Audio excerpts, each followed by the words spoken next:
Welcome to the Queen Divas, Queens of Fitness podcast. Join your hosts, three-time WBFF world champions and WBFF royalty, Alicia Gowans and Stephanie Ayala McHugh, as we explore all things female health, training, competing, mindset, and living the fitness life every day.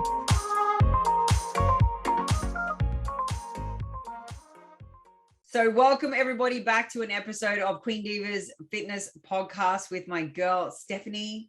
We have had a few weeks off because we've had so many things going on. And for everyone listening that, maybe still following my journey or has just tuned into my journey, we've had so much going on with this pregnancy, which I'm super excited about. But it's I'm so pumped for you, Ali.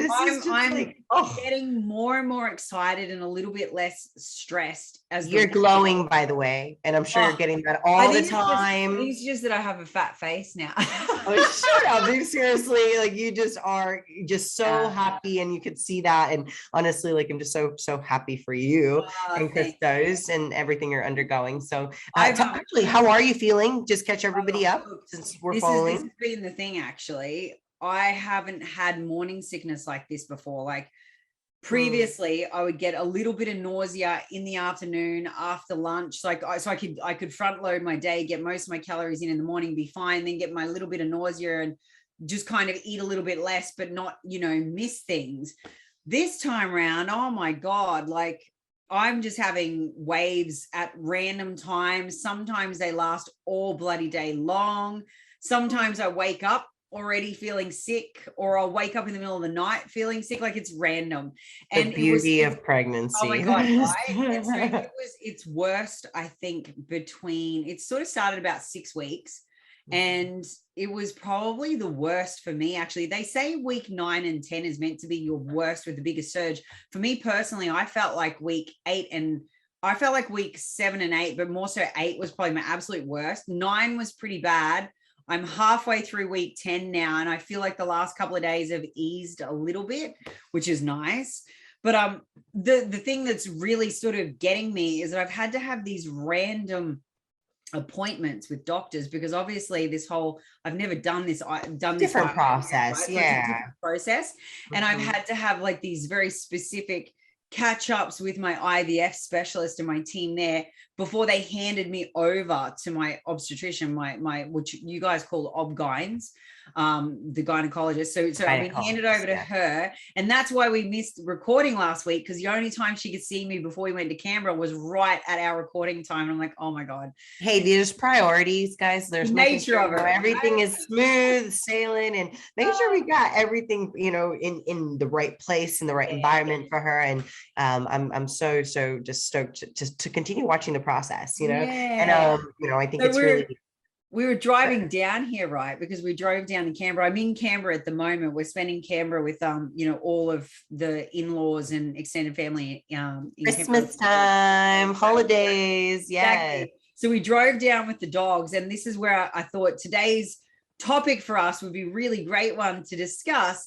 All things Christmas, the festive season, how we navigate time of the year. Yes, it's the most wonderful time. It really is. Honestly, guys, like for me, it just gets me so joyful. Besides so this is what I think is so funny about, US and Australia being on such different spectrums of the world, because we enjoy a very cold Christmas most of the year, most of the time, every year is what I'm trying to say. And you guys usually have a nice summer, hot Christmas, which I think is very different. And so we're used to this. I'm always so bloody jealous of you guys for two big reasons, right? You can't hide shit when it's summertime and you're rolling around and you're sweating in your bloody bikini. That's so true. You can't hide anything. And when you eat, it's like, you can't even unbutton anything to let people out, because you're not wearing much clothing to start with. And then you just feel like, you look like Shamu the whale for the next 3 days.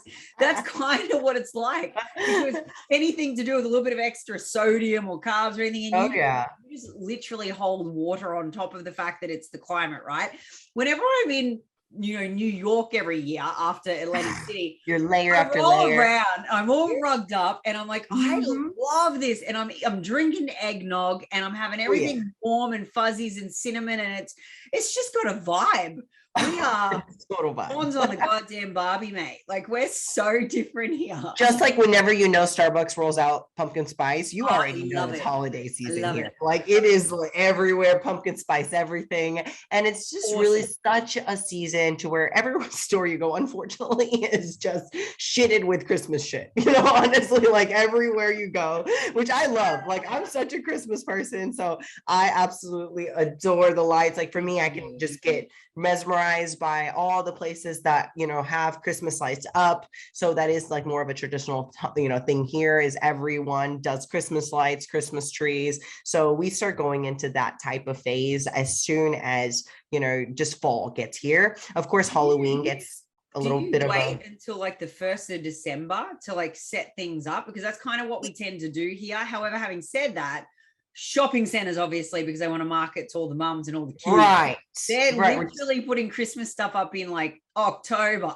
Yeah. So actually, there's this funny thing here. Like, it's more of like a debate or somewhat of a difference amongst the country as to when do you really start putting up your Christmas tree and your Christmas lights. And for a tradition side of things, like our family has always done it like right after Thanksgiving. Like, that has just been one of the things that we have normally always done. Like, after you have Thanksgiving, around the week after, or even like after Thanksgiving Day, like if you don't go shopping and doing like that crazy Black Friday sale kind of thing, which nowadays with online, you really don't have to go and do all that madness. Like, you could just take advantage of like some really good sales online. But anyway, like that would normally be the tradition. So it does lead up to, I guess, December 1st, essentially, like in that case. But it's funny because we see sometimes like some other families, like they really don't put it up until like December time, right? And like this year is probably the first year, Allie, that I've watched people put it up November 1st, like the week of, like, what I'm saying, November hitting and it just starts getting cold. People were just, I want my Christmas tree for Thanksgiving. That's literally everyone going, fuck COVID. I swear. I want Santa. Like, they were just so over the whole, and you have nothing to do, right? Like, you're either having some extra time and you can put up your Christmas tree. Why not? Like at the beginning of November. So I watched a lot of people start decorations a lot sooner. And this is when I was sick, right? Like, I was down. I did not really have any really source of energy to really even get around to work out or anything. So then we had Atlantic City. So we actually just got back from Atlantic City, the last show of the year here for WBFF in the US. It was the USA Championships, and it was a trip. Like, we definitely took like a week to be able to go before and post show, and we just kind of got back, and I didn't start doing my decorations or even Christmas lights until I got back from Atlantic City, which was last week. So I just got up my tree, I think last Wednesday, and got my lights up, and so now I look all Christmas style. But I was one of the late people. I was late.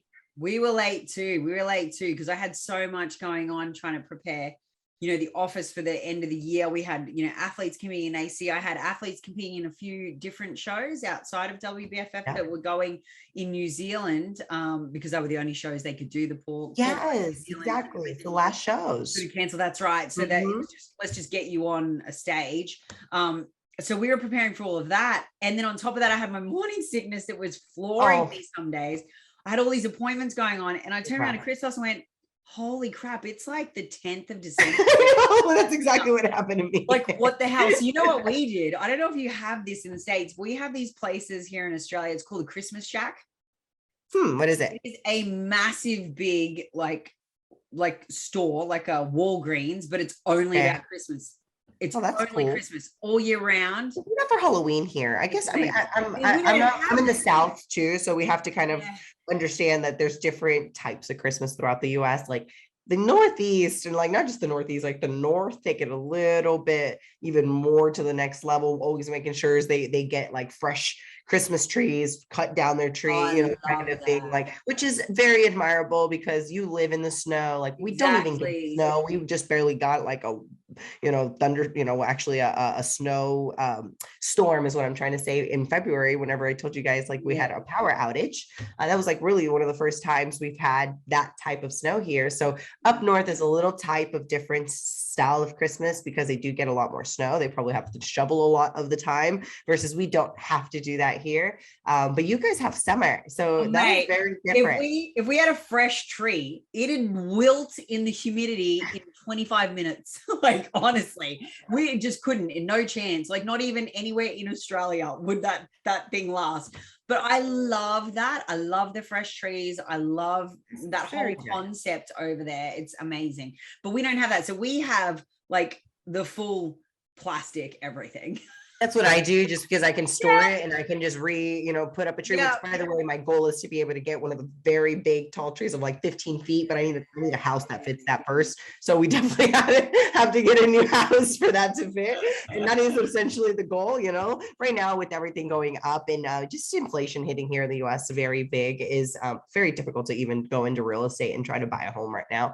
So it's something we'll put on the back burner. But traditionally, I think right now everyone is really gathering, and I really love seeing this. I think this is the most united Christmas we've had so far, like as far as seeing people come back together. Like, everyone was scared to even gather last year, right? Like during COVID year, like you didn't even have the comfortability of knowing I can go and visit my family, my friends. You probably didn't even have the ability because maybe we're locked down. That was like here. That was like here. And to be honest with you, right, our borders in our own country, one of them is still shut. So the whole of Western Australia right now is completely closed to the rest of Australia. Shut up. Yeah, you can go back into Western Australia if you're a double vaccinated resident returning, but then there's still some requirements around that. But Queensland only just opened its border where we live. Queensland only just opened its border 2-3 days ago. So, and they opened early because we had a higher vaccination rate, but it's still the same. If you are unvaccinated, you live in Queensland, you wouldn't want to leave, because to get back, you've got a hotel quarantine for 2 weeks. Like, it's ridiculous. So you're telling me that even if you're Australian, like a citizen or Australian, doesn't matter if you... You must be travel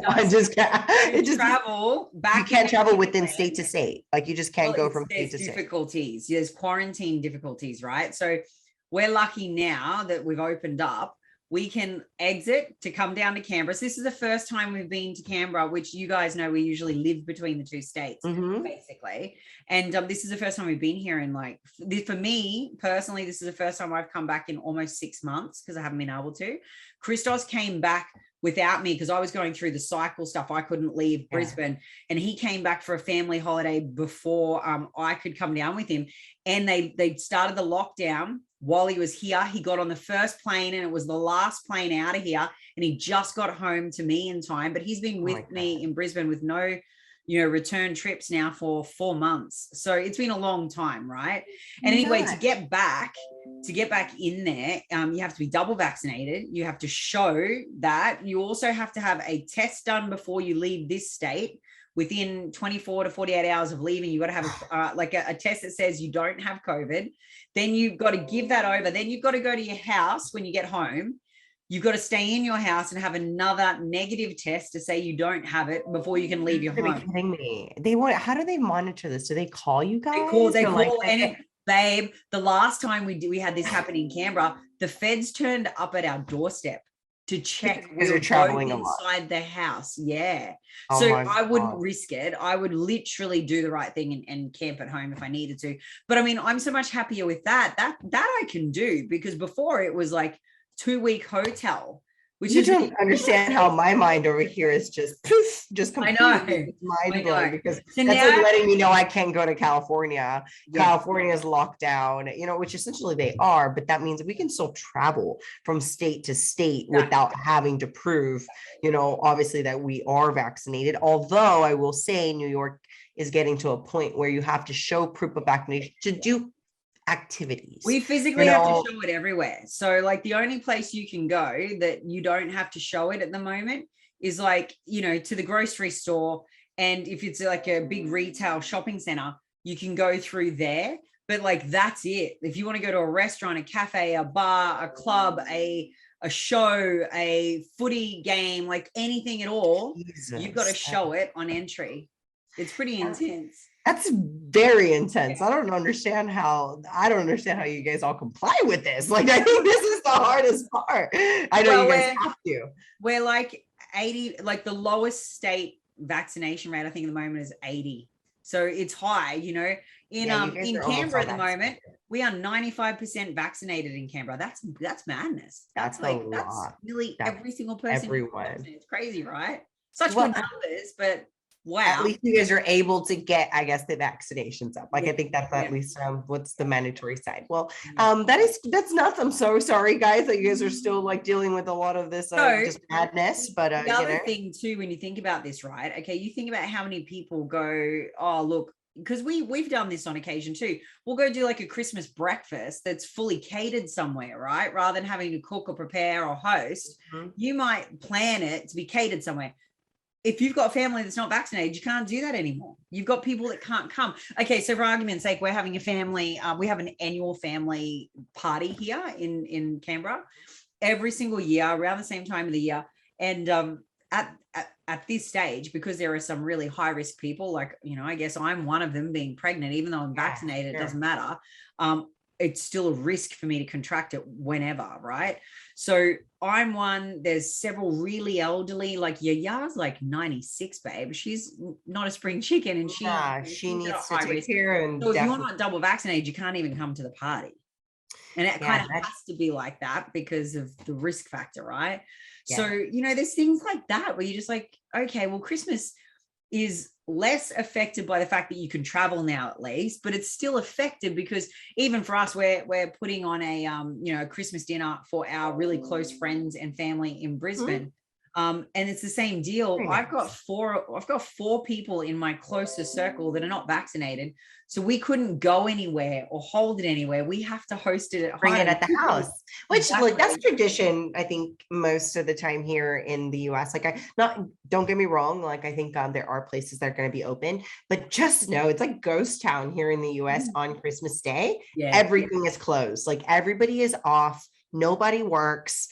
Everybody is at home. And if you don't have food, you're screwed because the grocery stores are even closed. Okay. Like, everything is closed. It just feels almost eerie sometimes if you really are trying to do stuff. Because there's nothing open. So it's about really honestly traditionally spending time with your family, right? I think like one of the best things about the holidays is that being able to be present with your family, and that is the best present, as much as yes, it's interchanging gifts and, you know, obviously like doing more of like the food festivities, which I find is the reason why most Americans, and I'll talk about Americans on my end here, because I feel like this is more of an ongoing issue here, is that the traditional overeating and the fact that it's just like a Thanksgiving, right? Like, maybe you guys can relate to that on a Thanksgiving feast. The fact that you kind of always have all these goods, all these drinks, and because everything is shut down, everyone has their own tradition. Everyone does their own style, but I can just definitely be more abroad that everyone's going to overeat. Like, that is just kind of part of it. And it's just like kind of eating certain foods, like kind of like Thanksgiving, like turkey, ham. Like, if you're Hispanic, you're definitely gonna have tamales involved in there, you know, and like having having like, you know, of course, food and the drinks kind of really overtake. I think that's just kind of a thing across the world, right? Like, just when you're celebrating anything. So it just becomes that because of this overeating, you just overindulge and just really go out of hand, like, right? Like, you just go to the point where you just cannot even move, like you're just a potato couch, like freaking, you know, like just move, like just a freaking ball, like just to completely want to take a nap. Want to hibernate. Yeah, absolutely. And so I think that's the issue, you know, like just the fact that there's so many things available at most of these places you go, whether if it's grandma's or, you know, your grandparents, or just just overall, like any in-laws, just right, like anybody that does any in-home, because it's usually at home, so it's all baked goods and just traditional dishes that they may have in the family. So overeating is definitely an issue, and I think that this is like one of the areas where we all have to be prepared when we're going to places, right? Because we either don't want to be disrespectful and not have certain things, but at the same time be very aware of what's in it and just kind of what's a better option for you. Do you guys have like traditional stuff, like food wise, you guys normally would eat and have? Definitely. And like even between our two families, like, my side of it is, German Danish. So it's only second generation Australians immigrated out and gave birth to my mum here. So we have some Aussie influence, but then we've also, so it's very that's yummy. it's a very different style of food Yeah. and what you put on the table versus when we're in Canberra, and it's a full Greek affair. So it's like literally Christos will be outside with the smoker with brisket, like a massive big rack of brisket. Then he has a whole lamb on the spit. Like it's totally different, right? So it's all these delicious. Traditional big smoked and roasted red meats. Whereas with my family, it's all the fresh seafoods, and we do turkey and we do big pork knuckle. So it's like this eclectic. What's pork knuckle? Oh, that's a big German. It's a big German thing. It's so good. What is it? What's it's pork just, knuckle? It's is it like this big? It's literally this big side of pork. So I'll try and find a portion of the pork, like it's a part of the pork. Okay. So it's like it's got a big boned bit, and then you got this big roll of meat on it. Oh, I see. Absolutely I gotcha. Ooh, that's awesome. So we have that sort of thing. And to be honest, most of the stuff that we prepare on my side gets served, cold or cool, which is pretty sort of relevant when you think about our climate. Queensland is so hot. Usually Christmas Day is stinking. So it's like it's so bad. Like you are literally. Oh, no, we're chasing hot cocoa, and if you're Hispanic, you're chasing like champurrado or something. Like you couldn't have anything hot. Like you literally would be dying. But you're always chasing something hot here. Like whenever it's usually like I would love that. Eggnog, or if you're doing, hot chocolate, or like I was saying, like Hispanics always know what I'm talking about when I say champurrado. It's like the version of their hot chocolate. Oh, wow. So it's just all hot, and just trying to warm you up, because normally you are trying to stay warm. So I find like if it's my family style of food, I find that really easy to be good with, to be clean with. It's like it's a lot of fresh salads. It's very light. It's very light seafood, a lot of white meat, not red meat, not heavy dark meat. It's like really quite light to digest too. I don't sit real heavy with it. We don't do a lot of really big baked goods. We do like I said, all that fresh items, and then we'll have like big fresh fruit platters. So we're really, Americans are gonna be like, what the hell, Allie? What kind of Christmas feast is this? Yeah, it's a very quite easy thing to make. Prep friendly, y'all. Prep friendly. Like it's actually very right. And I think probably like the worst thing that you would have, I don't know if you guys do pavlovas, but we do a lot of pavlovas and trifles. So our desserts are cold. For any of my Americans, I don't know what the hell she's saying right now, like at all, because I don't know what the hell. Pavlova is like this meringue cake with all this fresh, like. Okay, I got you. I'm following.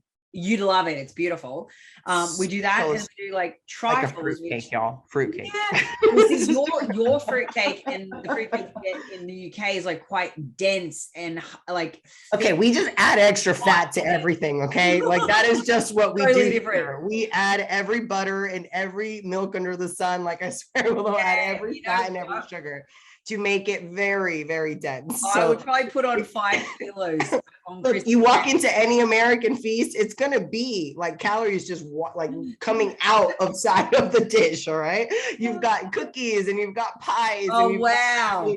Every type of casserole, and like you've got all these traditional meats like you're talking about, like, but it's more of like your turkey and ham, and maybe grandma has a special dish that she might make. But if you're talking about, let's go a little Hispanic here, which is still very Americanized, more Latin American, I guess, if we're talking about, it's going to be like enchiladas and tamales and like all these other things that are going to be very dense and very high in calorie. And on top of that, there's always going to be a dessert section. There's always going to be oh my God, the endless amount of freaking sugar cookies and Christmas cookies. And, obviously, like I said, all the pies and any type of cake. And you definitely are going to have some tres leches if you're obviously. You guys have so much more like stuff. It's ridiculous. It's not good. Okay. It's a problem. If you go into the stores, like they're promoting just whipped cream and pumpkin pie, and they're just giving you, shoving it in your face.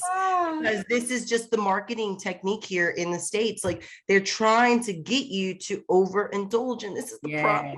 I'm telling you, this is such an issue here, to where we just overeat. Do you start in the morning? Do you wake up and have like a Christmas breakfast, or do you tend to wake up and do like the presents and everything, and then sort of hit like an early lunch, or like what happens there? You know, I think it's very different for everyone, because like for myself, growing up, I did grow up here, you know, in California at the time, you know, and then I transitioned to Texas. But from growing up as a kid, like we always, this is a tradition for us. And I think this is from what I've learned, it's maybe more Latin American, where we do everything Christmas Eve. Like, we party, we eat, we dinner, like everything. Like, we have our dinner meal Christmas Eve that rolls over into your party and drinking that you receive. You receive Christmas, okay? You receive Christmas at midnight, and at midnight we party, and obviously we're partying the whole time, and we're gathered, and, you know, obviously enjoying our family.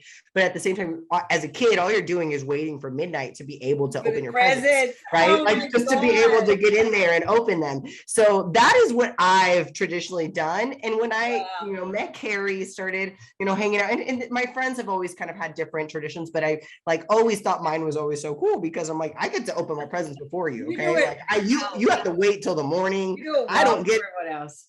We always did midnight mass. So we were always, you know, in a household that were evangelistic. So we would be at midnight mass on Christmas Eve, and then you'd go home and it would be straight into bed, because obviously Santa would no. But like, what I find so interesting is that I've known so many people that is just kind of what they've done. Like, they do things on Christmas Day. And Carrie, my husband being one of them, you know, that when he met me, he's just like, what are you doing? Like, opening up your Christmas presents at midnight. You know what I mean? I'm like, so funny. It's midnight. Like, hello, you're supposed to open them. One thing though that we always did, which was different to everyone else, was because we would do the midnight mass, then go to bed. And sometimes, you know, as a kid, you just, even Christmas, waking up early, you'd be knackered. Parents would always let us open one present on Christmas. That's what he said. That's exactly, And then we'd wake up and we'd open up the rest. And it would be usually for us like a light breakfast. Then I would always eat probably the predominant volume of my food for the whole day at lunchtime, really. And then I don't know about everyone else, but I never really ever went over calories, for the simple fact that maybe I would feel so full. I would feel so full that come dinner time, I would literally be picking on like maybe just a bit of pure protein, because I'd just be a mess. Like, I'd literally eat probably 3/4 of my calories for the day. I think honestly, like what you're referring to, the traditional side, is more of maybe an American traditional Christmas. So I'm not going to speak for a lot of maybe people that are like, what the hell is she talking about? I'm telling you about Latin American Christmas that I grew up having my whole life. And, you know, it was leading up on Christmas Eve. Christmas Eve was like literally like drum roll, and you're having the Christmas Eve dinner, and that rolls over into you waiting to receive Christmas together, which is receiving it at midnight. And then everybody, you know, gathers and opens their presents together, and it's just like a party. It's just such a vibe. But then I read into this different side of traditional side of things with Carrie, and Carrie's like, you know, they've only let me open a present at midnight, and I wake up the next day and we open our presents in the morning, you know, and like that's normally. And then, you know, what's wrong with you? Sometimes you wouldn't even get to open them first things. You'd have to go to another bloody mass. Yes, actually, that's so like the morning to day, or you know whatever. And so you guys normally would do like, you know, a day thing, versus us was you know, and what I mean by us is just like maybe more of a Hispanic, I guess, tradition, I guess, would be more of you cooking throughout the day on Christmas Eve. Like, you cook all day. Like the whole day, like you wake up to just cook everything. If not, maybe it started on Wednesday or the day before, right? That's so it just too. And also too, what you find here is because there's usually, you know, like, well, in a married couple, you've got you've got two family sides. Normally 9 times out of 10 here, it's lunch with one, dinner with the other, or it's breakfast with one, dinner with the other, or it might even be that you do dinner on Christmas Eve with one lot of the family and then Christmas Day with the other. I mean, totally dependent upon what the circumstances are with travel and geography, so where they're located, but that's really common too. So, you know, if we weren't in completely different states, that's how we would probably celebrate it as well. I mean, I think that's the hard part because of travel. Not everybody gets. You know what's hard about that? Yeah. I just said I stuffed myself in one sitting. How do I celebrate for the next? Like, just everyone come together, we do one thing, and then I can just dominate one meal. One meal. That's it. Well, no, that's the problem is the overindulging in the fact that even the marketing techniques here, it's just everything is just about desserts and about trying to get yourself, honestly, just a freaking sugar high. It's ridiculous. I reckon that's my problem. That's my problem. See, I'm filling up on all of the protein and all of the salads and all of this volumized food. It's little wonder I'm fried for the whole day. I'm not having all this. I should just cut my stuff in half and just eat a whole bunch of it. Just come to America. Just come to America. I'm being serious. They'll force you. It's like a force. Freaking marketing thing here, which again, this is why I feel bad sometimes with people that really don't understand labeling and don't understand marketing in the way that, you know, nutrition labels just kind of trick you and just try to force things. And then we have these subliminal messages like deep down inside of our thoughts, right? Because we think like we want these things. Like how many times have you watched a commercial, right? Like, and then you think that you want this freaking thing and you really don't. It's just that I'm so glad we don't have your commercials because you have a lot of those bad boys. I would be bad whale at Christmas if I had all of that stuff at my fingertips. I'm gonna say it. Yes, I agree with you. And Uber Eats is available, so you would be madness, Allie. You would be probably 100%. And so, do you guys do like the Santa stockings? Everyone has a stocking. Yes, everyone has stockings, or most people fill it with like. Do you fill it with actual presents or do you fill it with candy and shit? It's just like a mixture. You get like treats, like, you know, you get like, I don't know, you could throw a razor in there. I'm just being honest. Like you'll throw some freaking like funny, you know, type of little quirky little thing in there. And then you also do candy or you'll something to eat. It just depends on the person, right? Like I'll even do one for the dog. Like, come on. Like we have one for the dog, 100%. Yeah, like they're your kids, you know. You know, for me, I think the key to this is for anyone listening, if you are not in an on season and you know you've got a decent level of calories, which you should do because you should be at maintenance or potentially surplus, I don't really think you need to do anything different. I think you just still track for your day, or you go completely intuitive and flexible and you allow yourself that day, because the concept behind it is exactly as Steph touched on earlier. It's time with family and friends. It's memories. It's, you know, like we get entrenched in Family Feud and we battle out all these board games, but family that's like fun, the one, right? So we are literally feuding over this board game for hours after we finish stuffing ourselves. And you know, for me, I think that's what it's all about, right? So the concept of turning up to somewhere with Tupperware, unless you are legitimately deep in a prep and comp is right around the corner, it shouldn't look like that, people, you know, like, and even if you are in prep, like say for the people doing Orlando, let's use this as an example. They're like, I don't know, 16, 17 weeks out or whatever. You can still have a diet break with higher calories over that couple of day period, and it's not going to derail your prep. We're still far out, Paul. Like, I mean, it's still not to the point where we're, you know, in the last few weeks of prep that we would not want to do that. But we're so far out from that show that I completely agree with Ali to not stress about it. How many times have you seen people and you'll read a post and you're like, oh my God, this poor chick, like she's like literally meticulously to the gram on something and like stressing out about having I've watched it too much. And I'm like, I've seen people that are close. Yes, that are just really killing themselves with just the, you know what it is? Like they're stressing out about stuff that they really can't control. Like, and being with food, they think that they can control food. So they're really so meticulous. They think like I have to do it for 20 weeks out and be so on the point, like with my gram, that it's really, guys, it's the 1 gram, a few carbs, a few macros off is not going to hurt you. We actually have a good, nice little sub range that we can, you know, obviously kind of go up and down, and it's kind of a cushion and we don't really have to worry about it. But what we do need to worry about is how close our show is. If the show is within a pretty close duration, like anywhere from 4 to 6 weeks, I would not be doing any of that. Yeah. But if you're we're pretty lucky. I don't know a single federation that opens up too early, right? I think that's because they all know that if they did, no one would turn up because they're all busy eating all the cake. Oh yeah, and it's very and I think this being the first show of the year is also going to kind of enlighten a lot of new competitors that have been in the shadows that have not been able to compete because of COVID. They took the year off, or maybe now able to travel. Yes. So I know. Like, oh my God, how excited am I? I can't wait. Okay, I didn't know if you were going to be able to leak. I didn't want to. So I'll be honest with you. I'll be honest with you, and I will be in the US. I had this conversation with one of my girls today who was considering coming over. She's a pro in our team. She was considering coming over and competing from Australia. And we were having the conversation because we've only got one airline that's flying from Australia to the US.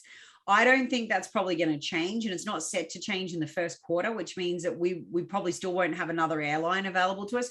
Do you want to know the cost of flights? No. Yeah, I do. I mean, I was curious. What is it? What is it?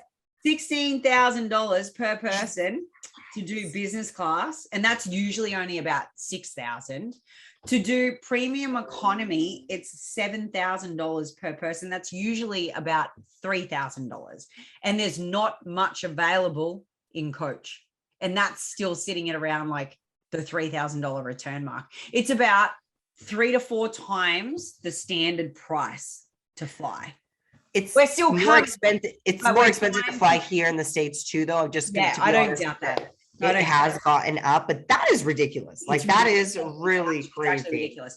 So at the moment, we've got one of our travel team, working on trying to just find us the best route in the dates that work, because you kind of only got like a 3-day turnaround time where we could then get there on time to be feasible anyway, because we have to be here for the Gold Coast show first, which opens up the season first. Right. Then we're going to literally try to fly out the day after or within 2 days of that show ending. And then we should get there for sort of 3 days prior to the Orlando show, fingers crossed, right? And then we're going to come spend a week or so with you and Kerry. And I'm going to basically be a walking balloon. Well, I'll carry you. Don't worry. I'll be rolling around with you. Like, you know what it means? Holding the ball. I can eat all the tamales that your mom wants to make. We will feed you up, hun. That is not a problem. That is going to be awesome. The new bean to all of the influencers. So when are you due? When is expected due date? My actual due date, believe it or not, what are the chances of this, man? My due date is my birthday. Oh, I was going to say, what if he's American? I'm just kidding. What if he was born in America? No, just kidding. You can't actually fly past a certain date, and this is why Orlando works, because it's just before that, so I'm safe. And you know what? I flew at the very cusp of the last minute with Kala to San Francisco to broker a deal when I was pregnant with her. So I'm comfortable with flying. I got no issues with it. There are precautions I'll take, obviously. My only real thing is I don't want to catch COVID while I'm there, because of course pregnant, I don't want to do it. So we will be super cautious. But we would be anyway. I mean, you guys have at the moment. I'm just trying to wait for a goddamn flight to open up. I'm so pumped, y'all. She's gonna be able to come to the US, finally get over here. We did actually have a couple Australians at this Atlantic City show, which was cool. Just to be able to see, you guys start slowly getting out and being able to start traveling again. So I know that hopefully picks up the season for 2022 here in the States and also international shows. So I hope to see many more. I think a lot of the pros will probably try to budget for a flight for the Worlds, right? Yeah, that's what I was thinking. A lot of people will. But I mean, look, I totally understand if some pros go, this I can't financially afford, because it'll be ridiculously expensive flights. And then, as you know, it's not cheap to compete at the pro level in the World show, where you've got to be, if you're a female anyway, you're dropping $5,000 plus on just your bikini and theme wear and just everything that has to do with that. Prices. Like I can remember my very first Worlds, I think I spent nearly $10,000. Like it's Ali, I always approximately tell people, like, and this is actually a topic we could always go over. That didn't even include accommodation. But that exactly what I was gonna say. You're gonna do about $10,000 per show if you're gonna be doing you know, a travel as well as, you know, obviously doing the actual stuff like theme wear, bikini, and your coaching, and you want to put all of that into it, but it's gonna become more. Geez, if It's you gonna put be all even of more. that in the mix, It's you're gonna talking be a about lot. 15 grand. Yeah, it's easy. It comes out. I mean, literally, people don't realize it until after. But look, this hobby that we do is a hobby, and we spend that type of money elsewhere and other things that don't do us good service. So this is actually something that in the long term and the long run is going to be something very much more of an investment. So rather than it's something that's just lost. But look, the holidays are just such a you know, time that I think we normally fear, right? Because I know I've feared it during my, you know, fitness journey. I've like got a lot of that fear of thinking like I can't enjoy and be present, but I've learned so much throughout the process of making me be present is actually what the best present is. Like instead of me stressing over food, look, just making sure we don't overindulge. I think that's one of my biggest tips. Like if I were to go through my top ranking things that I would just like really keep in mind is intuitive eating, like you had said earlier, Ali, I think is the best thing around this holiday, to be able to just be mindful of what you truly actually want, not force feeding or even eating things that you just generally don't care for, and that you're just kind of eating because you didn't want to be disrespectful, and it's there, and you're like, so and so is eating it, so I should eat it too. Like just skipping those things and having the things that you truly actually wanted. I think when Steph talks about intuitive eating too, when people are listening to this, what she means by that is eating only when you actually feel freaking hungry, stopping when you feel satisfied. And guess what, guys? It takes 15 to 20 minutes for the brain to recognize the signals from the gut that you're even satiated. So don't wolf and inhale your food down in 2 seconds. Slow down. You'll have 3-4 times more than you need. And by the time you register it, you're going to be like, I feel so sick, I'm going to vomit, right? Like, and everyone knows, because everyone's done this at some time. We all did it as kids. I mean, come on. But if you can slow your meal down, and what I always try to do, this is a trick I've used over the years, is I get in conversation on purpose so that I have to have a couple of mouthfuls and put my utensils down and keep talking, so that by the time I finish my combo, my plate is slowly going down, and I can't even usually finish my plate because I'm like, oh my God, I'm actually stuffed.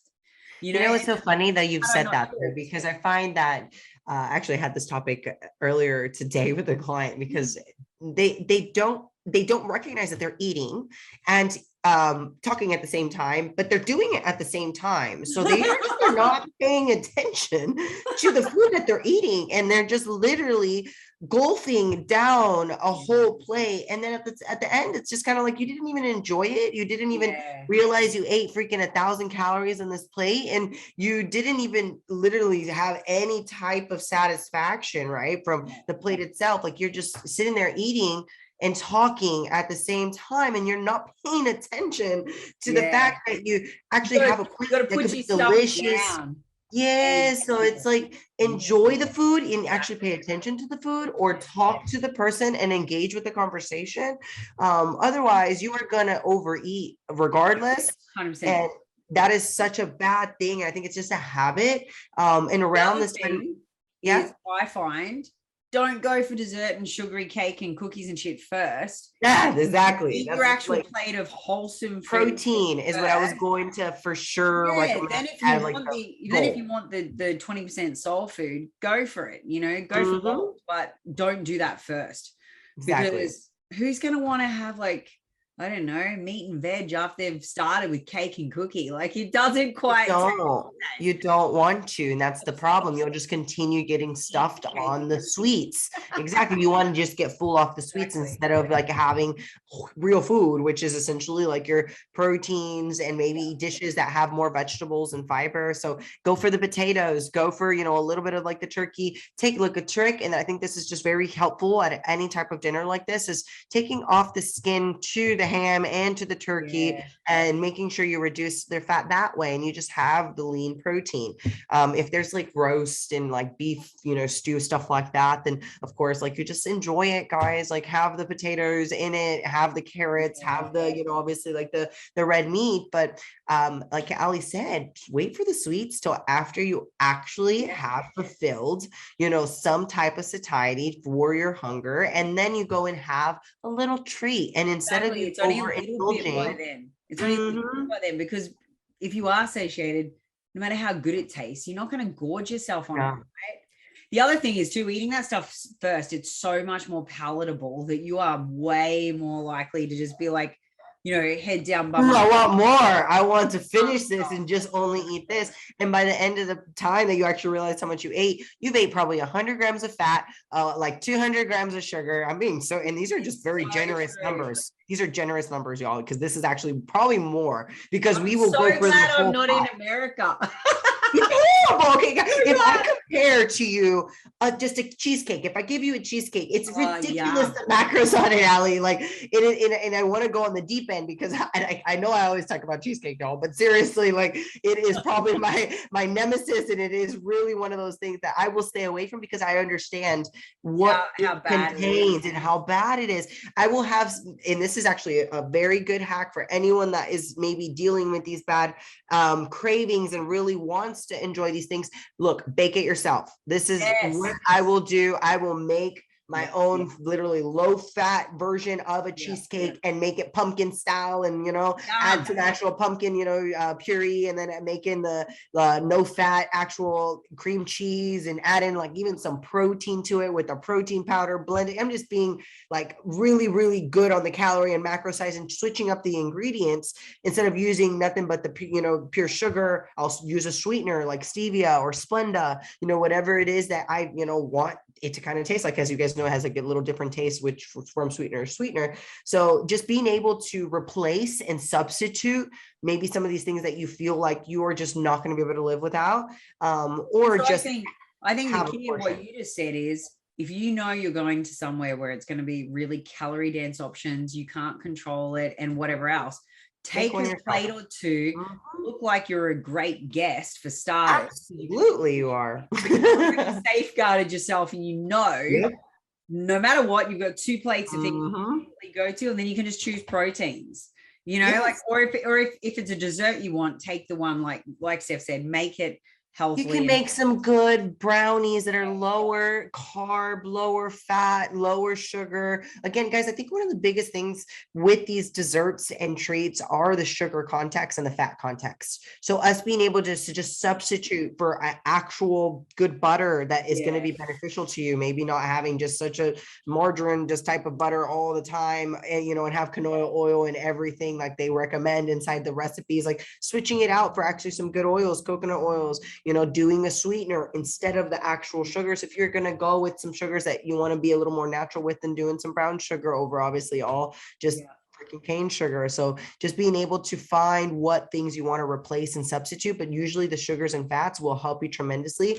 And being able to kind of make some cookies or, cakes or pies, whatever it is that you're wanting to make. But those are usually things that I know I've done in the past and recommend, and it helps tremendously. But at the same time, I think being able to enjoy what is there, if you don't want to cook, it's about portion control. It's not overeating, and it's just having a little bit, like literally just have a little, enjoy and savor everybody. And then also, post that initial meal and, having enjoyed that, don't feel like you've got to keep eating later just because it's still there. I mean, food lasts for days, people. It doesn't have to be eaten all in one day. You can literally have doggy bags for a couple of days. Like I've never understood that, but it seems like everyone feels like almost they have to eat it just because it's left on the table. So, maybe don't do that.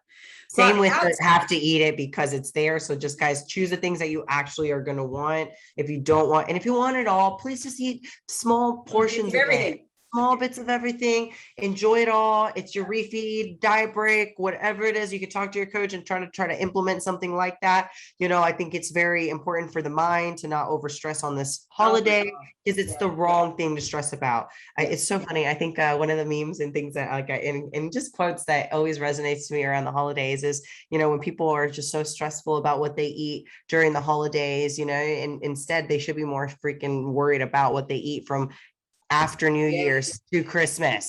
Okay. Like it's just something we're wrong worries, y'all. Like this is not the time that you need to start your diet. Okay. And start worrying so much about your diet. So just be intuitive, be present. And if you're in a prep, you gotta suck it up. you gotta miss it and just stay on track.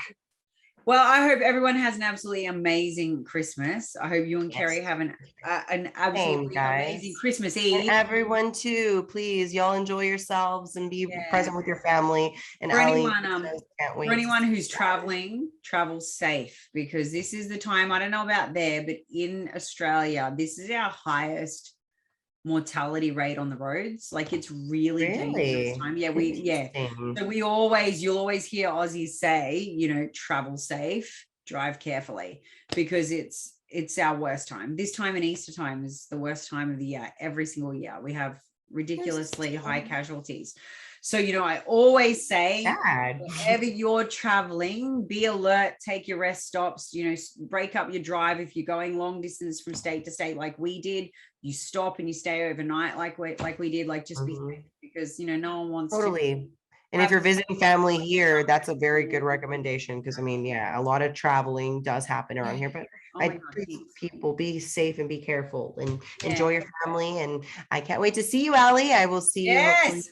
And hey guys, we'll bring in the new year and have some few things to talk about on the podcast coming into the new year. So if you guys actually have some interest of a couple new topics that you guys would like to hear us talk about coming into the new year, please let us know and give us some feedback. We appreciate every single one of you. Super grateful for all you listeners. Honestly, like it's such a blessing. I get like random people come up and say that they listen to the podcast, and it's so humbling and it's very special to me. So I appreciate every single one of you. Thank you everyone.